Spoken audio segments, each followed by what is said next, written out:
இன்றைய வசனம் தியானத்தின் தலைப்பு சோர்ந்து போகிறவனுக்கு பலன் கொடுக்கிற தேவன். ஏசாயா 40 அதிகாரம் 29 வசனம்.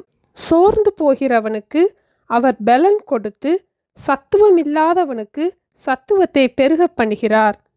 சோர்ந்து போகும்போது நாம் பலனை இழந்து விடுகிறோம். நாம் எதிர்பார்த்தபடி காரியங்கள் நடக்காத போது சோர்ந்து போகிறோம். சூழ்நிலைகள் நமக்கு எதிராக வரும்போது சோர்ந்து போகிறோம். நாம் சோர்ந்து போகும் நேரத்தில் நம் ஆவி, ஆத்துமா, சரீரத்தை பலப்படுத்துகிற தேவனை நோக்கி பார்ப்போம். ஆண்டவரை நாம் சார்ந்து கொள்ளும் போது நம்முடைய பாரங்களை தாங்குவதற்கு அவர் பலன் தருவார்.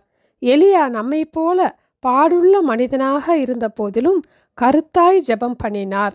கர்த்தருக்கு முன்பாக நிற்கிற எலியா தைரியத்துடன் ஆகாப் ராஜாவுடன் பேசினார். பின் ஆகாபின் மனைவி ஏசபேல் கூறின வார்த்தைகளால் எலியா சோர்ந்து போய் சூறைச்செடியின் கீழ் படுத்துக்கொண்டு, போதும் கர்த்தாவே, என் ஜீவனை எடுத்துக்கொள்ளும் என்று ஜெபித்தார். அப்பொழுது கர்த்தருடைய தூதன் எலியாவை தட்டி எழுப்பி, எழுந்திரு, போஜனம் பண்ணு என்றார். எலியா விழித்து எழும்பின போது தழலில் சுடப்பட்ட அடையும் ஒரு பாத்திரத்தில் தண்ணீரும் இருந்தது. எல்லாவற்றையும் புசித்துவிட்டு எலியா மீண்டும் படுத்து கொண்டார். மீண்டும் கர்த்தருடைய தூதன் எலியாவை தட்டி எழுப்பி, எழுந்து போஜனம் பண்ணு, நீ பண்ண வேண்டிய தூரம் வெகு தூரம் என்றார். பின் எலியா புசித்து அந்த போஜனத்தின் பலத்தினால் 40 நாட்கள் இரவு பகலாய் நடந்து ஓரேப் என்னும் தேவனுடைய பர்வதம் மட்டும் வந்தார்.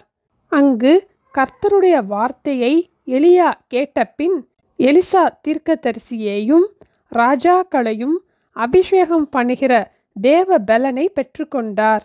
கர்த்தருக்காக பராக்கிரம கிரியைகளை செய்தார். நாமும் பண்ண வேண்டிய பிரயாணம் வெகு தூரம். நாமும் கூட சோர்ந்து போகும்போது என் வழி கர்த்தருக்கு மறைவாயிற்று என்றும், என் நியாயம் என் தேவனிடத்தில் எட்டாமல் போகிறது என்றும் சொல்லுகிறோம்.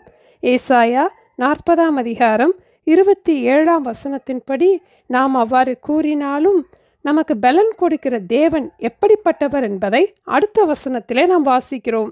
பூமியின் கடையாந்தரங்களை சிருஷ்டித்த கர்த்தராகிய அநாதி தேவன் சோர்ந்து போவதும் இல்லை, இளைப்படைவதும் இல்லை. இதை நீ அறியாயோ? இதை நீ கேட்டதில்லையோ? அவருடைய புத்தி ஆராய்ந்து முடியாதது.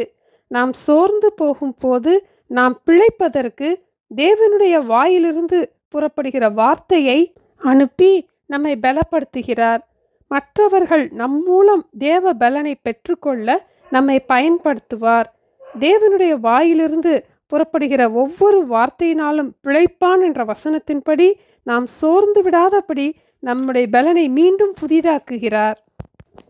நம்முடைய ஆண்டவர் நெறிந்த நாணலை முறியாதவர், மங்கி எரிகிற திரியை அணையாதவர். அவர் நியாயத்தை உண்மையாக வெளிப்படுத்துவார். பலவீனத்திலே நம்மை பலப்படுத்துகிறவர். எப்படிப்பட்ட சோர்ந்த நிலையிலே இருந்தாலும் நம்மை பலப்படுத்தி நமக்கு சகாயம் செய்ய ஆண்டவரால் முடியும். கழுகை போல புது பலனை தந்து நம்மை பலப்படுத்துவார்.